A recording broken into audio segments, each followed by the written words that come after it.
এই যে কাকা আবার তেলুগু বলছে। হ্যাঁ ওরা কি বলতে পারবে আমার কাছে কি বলতে পারবে? এখানে ওরকমই। হেই গাইস, ইটস আরকে আবারও একটা নতুন ভিডিও নিয়ে চলে এসেছি তোমাদের ভিতরে।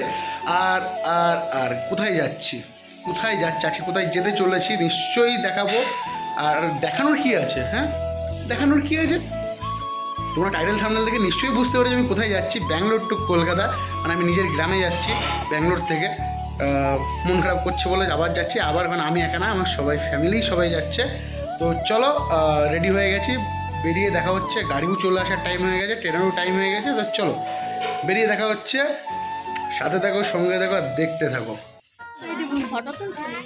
না না, আমাদের গাড়ি চলে এসছে, আমরা এখন বেরোবো। টাটা দিয়ে দাও কি। আর তুই আর কি, তুই তো যাবি আমার সাথে। দিয়ে ফেসবুকে ছেড়ে দিবি নাকি?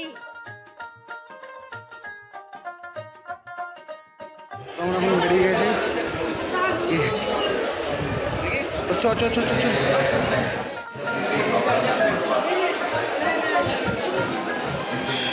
তো গাইস ফাইনালি ট্রেনে উঠে গেছি আমরা, কিন্তু ট্রেন 11:20 টাইম দেয়, 12টায় ছাড়বে। তখন ঘাম বেরিয়ে গেছে ব্যাগ আনতে আনতে। আর কি বলবো, আর দুঃখের বুঝে গিয়েছে সিটগুলো সব বাথরুমের কাছে পড়েছে। বুঝতে তো পারছো বাথরুমে গন্ধ, ছুটতে কলকাতায় যেতে হবে। তো কী বলবো, সবাই বাঙালি আর দেখতে পাচ্ছে। তো চলো ট্রেন ছাড়া পরে দেখা হচ্ছে। আমাদের ট্রেন ছেড়ে দিয়েছে আর আমরা ভগবান বিশ্বকর্মার নাম নিয়ে বেরিয়ে পড়েছি। আর ট্রেনে ওঠার সময় বিশ্বকর্মার নাম নিয়ে উঠে পড়েছি। দেখো, আর এই যে স্টেশনটা দেখছি আমার ঘরের পাশেই, হোয়াইট ফিল্ড স্টেশন, ঠিক আছে। দেন খুব সুন্দর লাগছিলো স্টেশনটা। আর সত্যি কথা বলতে ট্রেনে ওঠার পরে ভাই ভাই ভাই খুব ভয় লাগছিলো, মনে পড়ছিলো সে ট্রেনের ওই কথা। আর এই যে খাবার দেখতেই পাচ্ছ, আর এই জায়গাটা ও ভাই অমাইক লাগছে। শুধু আমি বলছি না, এটা তোমরা বলবা তোমরা কীরকম লাগছে, ঠিক আছে। তো চল, তো এখানে দেখতে পাচ্ছি এখানে ট্রেন থেমেছে কন্টিনিউ 350 কিলোমিটার চলার পরে রেণুগুন্টামে। তো সবাই এখানে মুখ টুক ধুচ্ছে যে যার মতন। আমিও বেরিয়েছি, বেরিয়ে আমিও একটু কথা বলছি তোমাদের সাথে। দেখো তারপরে দেন কী হয়, ট্রেনের ভিতরে একটা ঝামেলা হয়। এই যে কাকা আবার তেলুগু বলছে।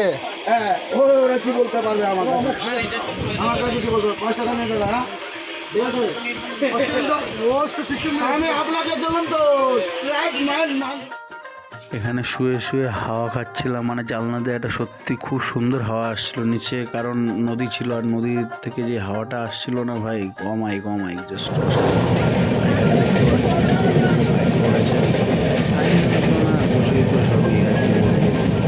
দেখো, আর এই যে রাত 2:30 বাজে, সবাই শুয়ে রয়েছে, ঠিক আছে, শুধু আমি জেগে আছি। ভাই চোখগুলো দেখো আমার, ঠিক আছে। ঘুম না আসলে কি আর হবে, ঠিক আছে। দেখো সবাই ঘুমাচ্ছে, তখন 2:45 মতন বাজে। খেয়ে দিয়ে কাজ না থাকলে যায়, ঠিক আছে। কি আর বলবো, ট্রেনের ভিতরে না খাওয়া দাওয়া কিচ্ছু হয় না, আর ভালো লাগে না, কি বলবো গাইজ তোমাদেরকে। তো চলো, এখনই সকাল হয়ে যাবে, একটু পরে সকাল হয়। দেখো সকাল হলেই তোমাদের দেখো কত সুন্দর কি লাগছে। আর চাঁদটা দেখেছো তো কত সুন্দর লাগছে। দেখো চাঁদটা উপরে উঠে যাবে, আর দেন সূর্যটা টুক করে নেমে যাবে। তো কীরকম লাগছে বলো। গুড মর্নিং সবাইকে, ডে 2 এটা।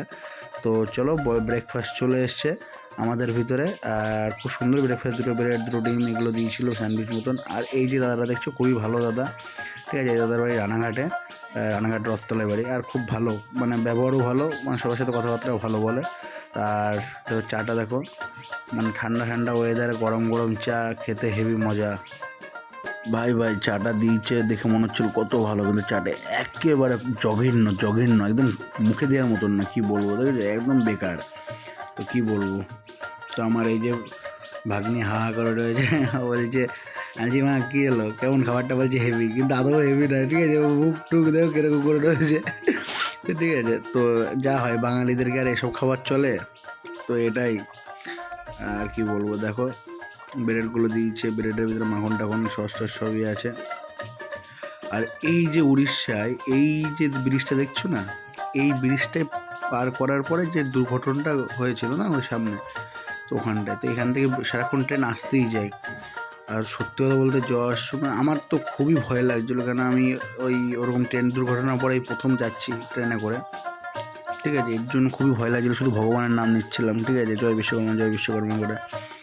তো একটা কথা বলি, ভগবান সবার জন্য থাকুক, যেন কারোর কোনো দিন ক্ষতি না করুক। আর এই টুকটুক টুকটুক করে গুড়ি গুড়িভাবে ট্রেন চালাতে চালাতে চলে এসছে খড়গপুর বিকাল 3:30 নাগাদ। ঠিক আছে, তো খড়গপুর জংশন ঢোকা মানে আমাদের পশ্চিমবাংলায় ঢোকা, ওয়েস্ট বেঙ্গল। আর ওই যে ফুলের বাগান দেখতে পাচ্ছ, ফুলের বাগানে দেখো কত বড় ফুলের বাগান, ওখানে একটা মার্কেট মতনও আছে। দেন এখানে হাত নিয়ে একটু পোজ দিতে যাচ্ছিলাম, কিন্তু একা একা হচ্ছিল না, কারণ কেউ তো ধরে দেওয়ার মতন নেই এর জন্য। তো ফাইনালি আমরা হাওড়াতে নেমে গেছি প্রায় 6টার আগ দিয়ে। তো এটাই বলতে চাইছিলাম, ফাইনালি আমরা নেমে গেছি হাওড়াতে। চলো বাইরে বেরিয়ে দেখা হচ্ছে।